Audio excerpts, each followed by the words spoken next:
Olá pessoal, eu sou Janaína Marticelli e vocês estão no canal Forras de Cultura e Pastagens. E hoje nós vamos falar de um assunto que invariavelmente todos os dias eu recebo a pergunta: professora, que capim eu devo escolher? Segura a vinheta que o vídeo já vai começar.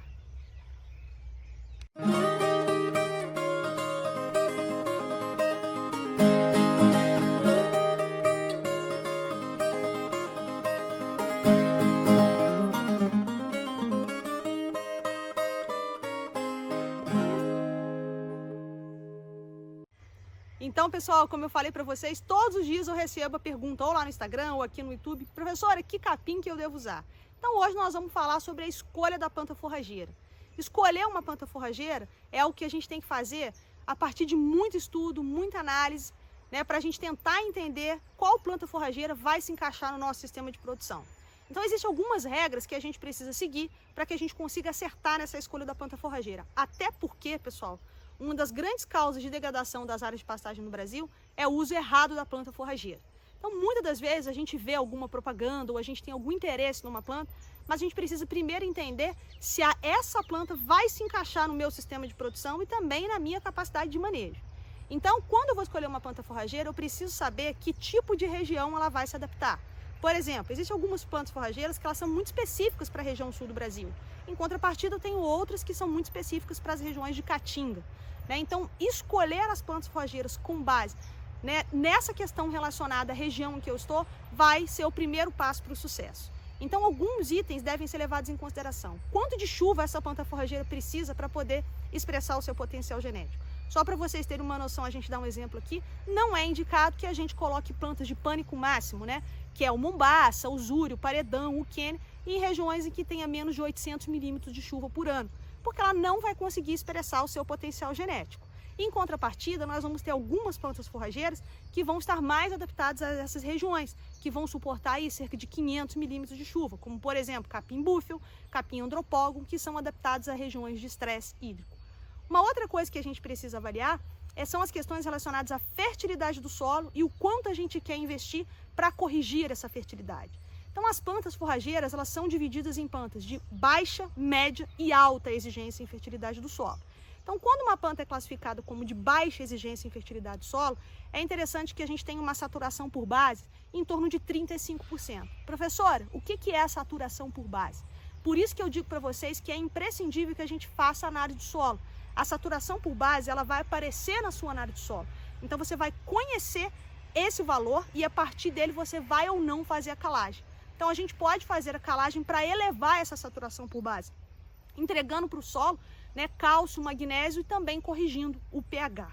Quando a gente tem uma planta forrageira que tem uma média exigência em fertilidade, a gente precisa trabalhar com uma saturação por base maior. Então, eu tenho que elevar isso para em torno de 40, 45. Quando é uma planta de alta exigência, eu preciso elevar isso para 50. Então, se eu tenho um solo muito fraco, que tem uma saturação por base em torno de 20, 25, se eu quiser trabalhar com uma planta forrageira de alta exigência, eu vou gastar mais com calcário para elevar esse valor, né? Então, eu preciso saber qual é a condição do meu solo para receber a planta e qual é a minha condição econômica de ajustar esse solo para receber essa planta. As plantas mais exigentes em fertilidade, elas também são plantas que vão precisar de teores maiores de fósforo, que é um adubo que hoje está muito caro, tá? Aliás, todos os adubos estão, né, pessoal? Então, ela vai precisar de um teor maior de fósforo e vai precisar também de um teor maior de nitrogênio para ela expressar o potencial genético dela. Então, a análise do solo é importante para eu conhecer o meu solo e saber o quanto eu vou ter que investir em adubo para atender a exigência da planta. Porque quando a gente coloca no solo semente de uma planta de alta exigência e a gente não atende essa exigência dela, a probabilidade do seu pasto ficar mal formado, tá, de você ter espaços vazios e ter o surgimento de plantas invasoras é muito grande. E aí a gente já começa errado. Daí a necessidade de se fazer, né, essa avaliação da análise do solo para a gente atender a exigência da planta. Outra coisa que deve ser levada em consideração: declividade. Então, regiões de solo muito declivosos, a gente não pode trabalhar com plantas de crescimento cespitoso, como essa que vocês estão vendo aqui, o capim mombaça. Tá? Por quê? Porque o capim mombaça, ele promove muito espaços entre as touceiras. E esses espaços ficam numa região de alto declive extremamente sujeita à erosão. Então, nesse tipo de solo, a gente precisa trabalhar com plantas que façam boa cobertura, né? Como, por exemplo, a Brachiara decumbens, pelo seu hábito de crescimento decumbente, uma grama estrela, né, uma grama batatais, a própria Braquiária umidícola, que muita gente acha que só serve para ser utilizada em ambiente alagado, mas a umidícola também se adapta muito bem nesse tipo de solo. Então, escolher a planta forrageira para essa área em declive é importante. Uma outra coisa que eu gosto de salientar quando a gente fala de área em declive, para a escolha da planta forrageira, é que essas áreas geralmente têm baixa fertilidade. Então, se a gente quiser colocar um Tifton, um Corticross, a gente precisa saber se essa área é mecanizável para que a gente, então, eleve a saturação por base, tenha condição de fazer uma adubação fosfatada. Porque em solos fracos, essas plantas não vão bem, tá? Então, a gente precisa levar também isso em consideração. Escolher uma planta que seja menos exigente de fertilidade, como essas que eu falei anteriormente. Regiões de solo alagado, tá? Não adianta a gente querer trabalhar, por exemplo, com uma marandu em solos alagados. A gente já sabe que existe o problema da morte súbita do capim marandu. Então, plantas para ambiente alagado tem que ser Braquiária umidícola, né, capim pojuca, que é um páspalo. A gente pode trabalhar com capim setária. Então, a gente tem que escolher uma planta que seja adaptada a esses solos alagados. Algumas plantas também não são adaptadas, por exemplo, a um sistema de lotação contínuo. Então, se você quer implementar um pasto, renovar ou reformar para lotação contínua, é importante que a gente escolha uma planta forrageira que não tenha muito alongamento de como. O caso, por exemplo, do mombaça. Mombaça é uma planta que alonga muito como. Então, o que vai acontecer? A chance de eu ter regiões de sub e super pastejo no pasto contínuo é muito grande, porque ela é uma planta mais indócil para o manejo. Então, o que a gente faz? Recomendo o capim mombaça para um sistema rotacionado, como esse aqui da universidade, para a produção de gado de leite. Ele está aqui num sistema rotacionado.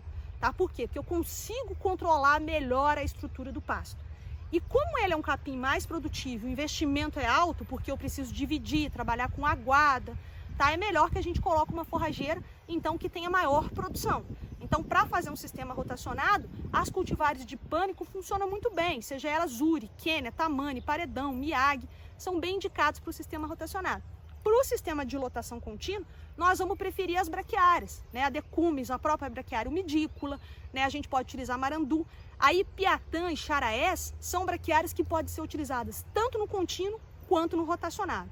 Lembrando, né, que plantas de crescimento cespitoso que formam essas touceiras são mais difíceis da gente controlar esse alongamento de como. Por isso é importante que a gente tenha uma boa taxa de lotação para fazer o controle correto e que a gente tenha, então, um pasto mais uniforme. Então, pessoal, esses são os critérios que a gente deve utilizar para escolher uma planta forrageira. Então, sem eu conhecer o sistema de produção de vocês, sem eu saber a capacidade de manejo de vocês, sem eu conhecer a fertilidade do solo, é muito difícil eu fazer a indicação.